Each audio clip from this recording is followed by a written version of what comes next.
And welcome back to part 2.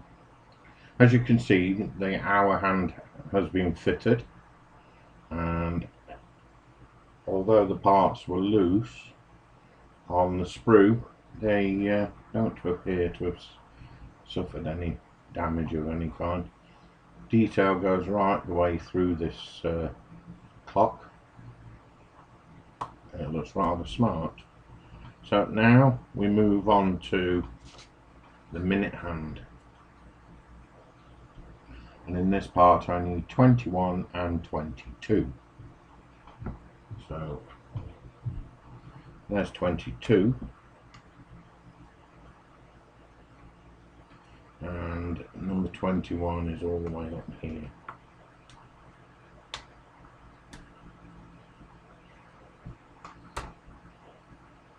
A bit of wax on the minute hand arm.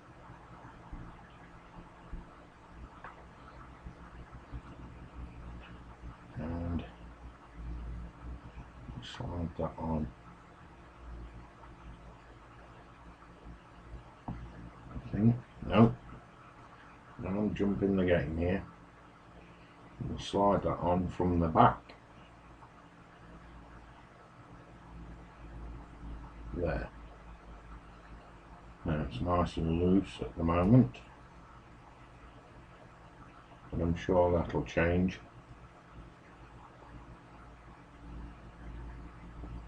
That's all the way on. So the minute hand is in place and looking rather suave.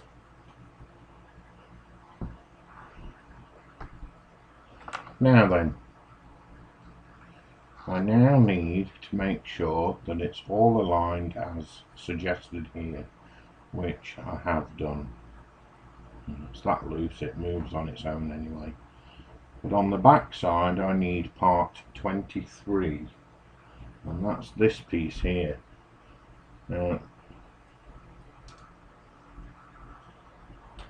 It's rather ornate actually. Looks really nice, that piece.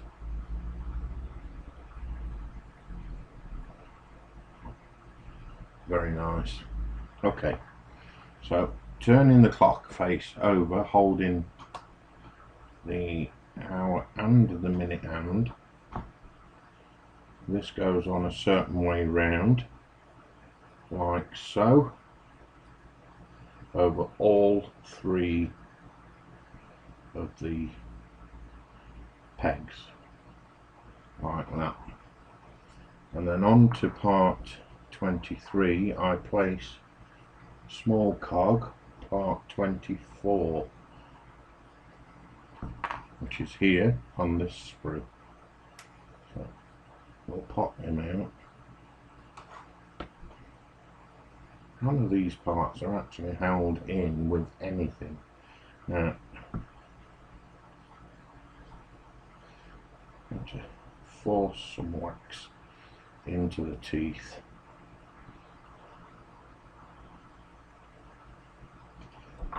So, and excuse me, I do apologise. And it goes on the hour and minute arm combined at the top, pushing it all the way up, and there we go.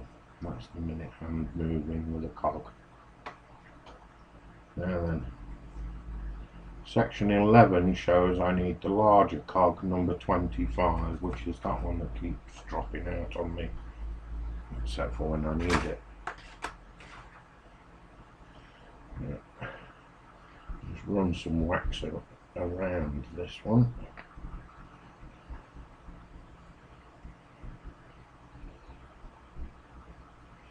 So that it's nice and neat and smooth moving.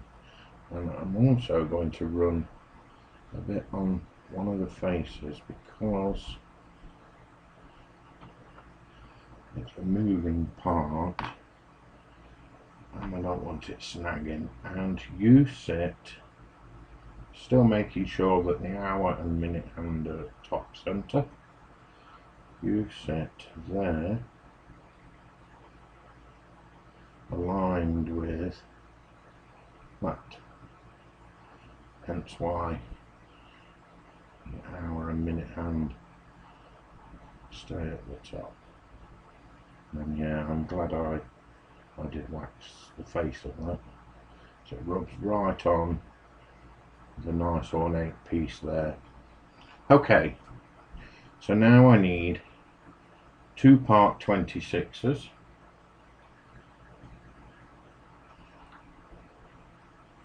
There's one here.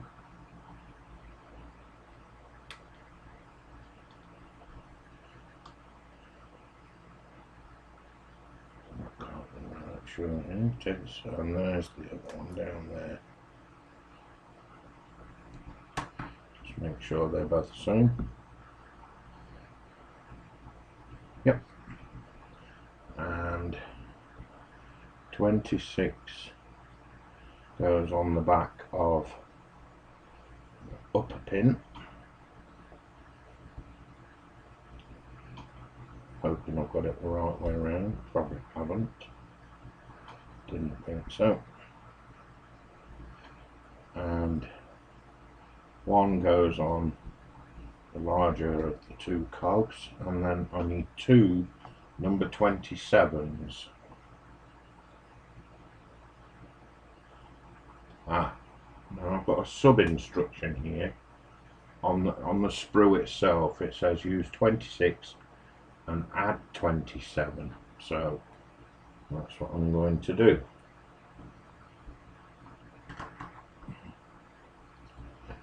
There's no cog here. Maybe it doesn't need it, so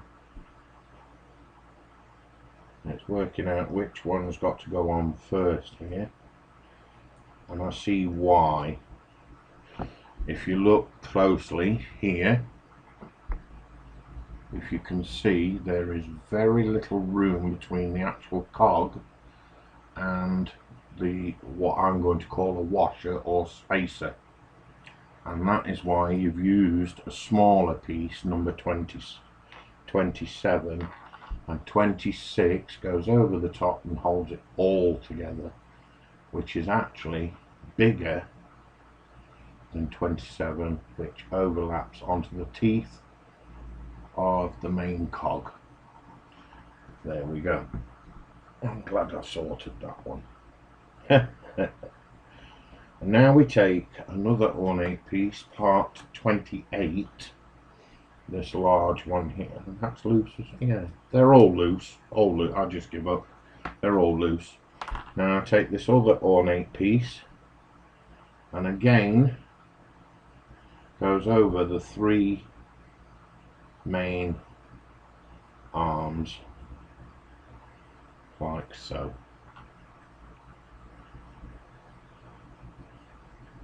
Loosely fitting.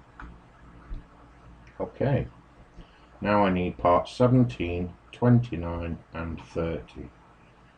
So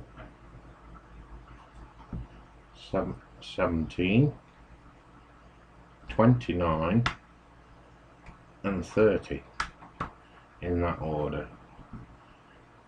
No wax required here because there's a little logo that's on the actual instruction sheet. You probably can't see it right there.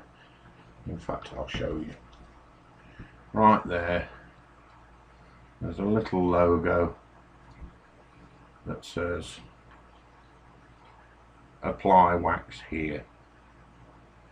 So that's how I know where to put the wax and where not to. So 17 sits on the top.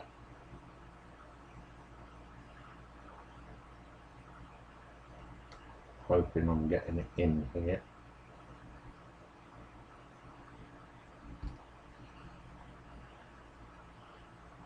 Again, still making sure it's all aligned. Then 29 goes on the next cog, or rather pin. That's rather nice, that one. An octopus, if anything. That's really nice, that. And then 30, which is also cog, goes on the lower pin. which holds the whole thing together like so. And there is the clock. And as you can see, hoping I can turn this. I don't know how, but it will turn. That's the one. So the top cog turns the whole thing so that it works, and I can work the wax in where needed. So I can wind that back to midday. There. Okay. Now then, it says to, oh, no more parts required. Okay, so we'll put that on one side. That's not required. So now we take the whole thing and we place on the clock base. And if it's done right, I'm hoping it's done right. Turning the cog in the base. The whole thing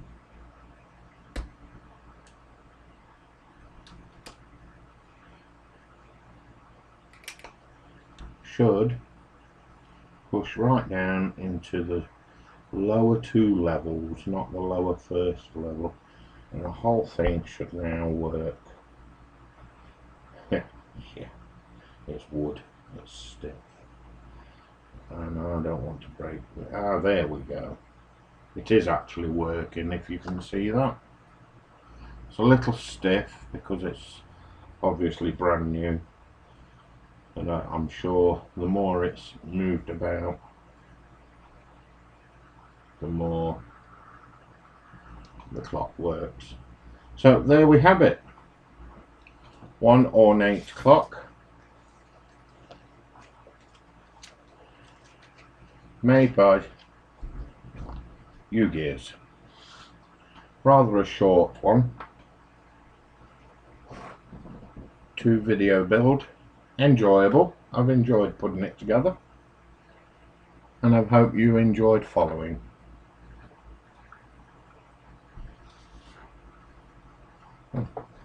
It would seem that my light's too bright for the camera, and that looks rather nice. I do like that. That looks really nice. So once again, thank you for joining me. Please say hello to my friends. I'm sure they'd appreciate you popping by onto their pages. And I hope you enjoyed the video so much that you'd be willing to like and share among your friends. Thank you very much, and goodbye.